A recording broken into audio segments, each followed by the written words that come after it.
Ciao, benvenuto in Colibret. Oggi ti mostrerò una tecnica essenziale di respirazione. Questa è una delle tecniche base per l'attivazione frontale del diaframma. Il diaframma ha 3 espansioni: frontale, laterale e posteriore. Oggi lavoreremo sulla parte frontale. Il diaframma è un muscolo inspiratorio fondamentale e importantissimo. Il diaframma è in grado di attivare il sistema nervoso parasimpatico che ci consente di entrare in uno stato più meditativo e rilassato. Perché è importante? Perché al giorno d'oggi, soprattutto in Occidente, siamo portati a vivere delle vite con tantissimi fattori stressogeni. La città stessa ci porta ad avere ritmi più elevati. Oggi vedremo questa tecnica in posizione supina e ti servirà per disinnescare gli attacchi di panico, per disinnescare stati d'ansia o forte stress.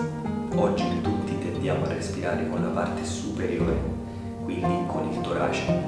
Questa respirazione ci porta in uno stato di forte ansia, in uno stato di allerta, ed è comune in noi occidentali, visto che viviamo nelle grandi città, nelle grandi metropoli, e di conseguenza è molto più facile avere questo tipo di respirazione perché siamo sempre pronti a fare lo scatto, a reagire impulsivamente a tanti stimoli che vengono dal mondo esterno. Quindi oggi vedrai una tecnica molto importante di respirazione diaframmatica.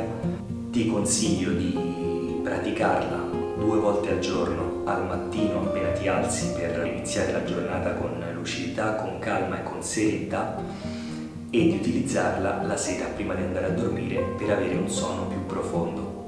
Dedica a questi esercizi almeno 20 minuti al giorno, 10 al mattino e 10 la sera, affinché il tuo diaframma inizi a lavorare e affinché diventi una respirazione automatica, quindi vivrai sempre in uno stato sereno, in uno stato di rilassamento.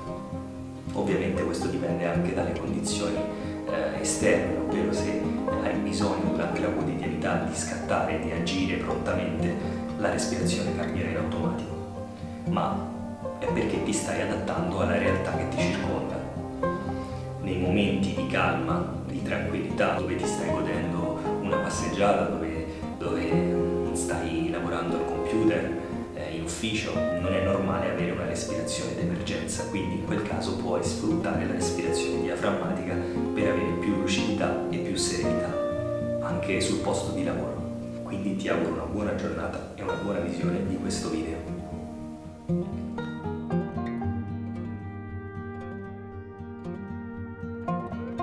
Primo step: ti sdraierai schiena a terra, pancia in su.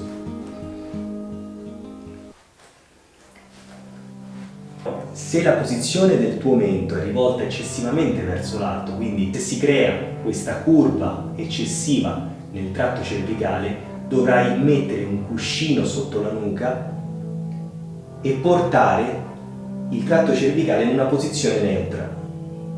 La prima cosa che farai sarà posizionare la mano sinistra sul torace e la mano destra sopra al tuo ombelico, sull'addome.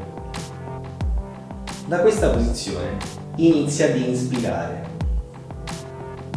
Osserva cosa accade nel tuo corpo. Quindi, se la mano che si solleva per prima è la mano posizionata sull'addome o sul torace.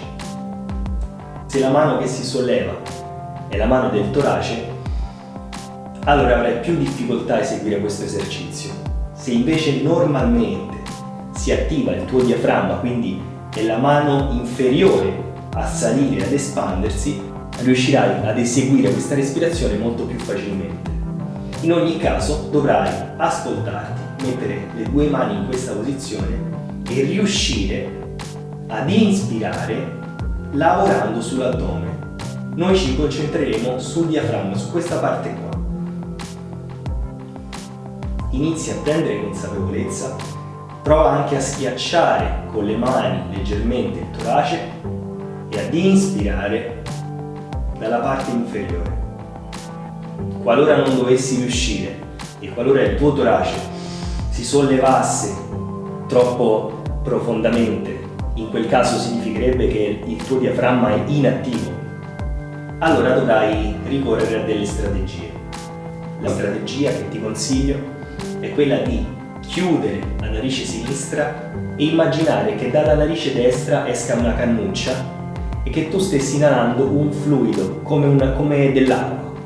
Quindi chiudi la narice sinistra e fai in modo tale da immaginare di ispirare dell'acqua, un fluido, quindi una cosa densa. Inspira ed espira. Noterai che immediatamente si muoverà la parte inferiore e il torace rimarrà fermo. Inizialmente sentirai delle piccole vibrazioni sul diaframma, quindi questo lavoro quasi scattoso è normale perché si sta attivando per la prima volta e il sistema nervoso sta attivando questo muscolo e purtroppo non è mai stato attivo, quindi questa vibrazione indica proprio la riattivazione di questo muscolo. Stai prendendo consapevolezza di una parte del corpo che finora, fino a questo momento, per te era inattiva. Quindi ricapitoliamo: gambe piegate, inspiriamo, non respirare troppo profondamente, esegui delle respirazioni dolci, calme, inspira ed espira. Chiudi la narice sinistra se il torace si espande troppo vigorosamente e attiva il diaframma. Può capitare talvolta che all'attivazione del diaframma si abbia mal di testa, è normale. Se il mal di testa diventa eccessivo, interrompi l'esercizio e riprendilo gradualmente, a piccoli step. Ci vediamo nel video successivo.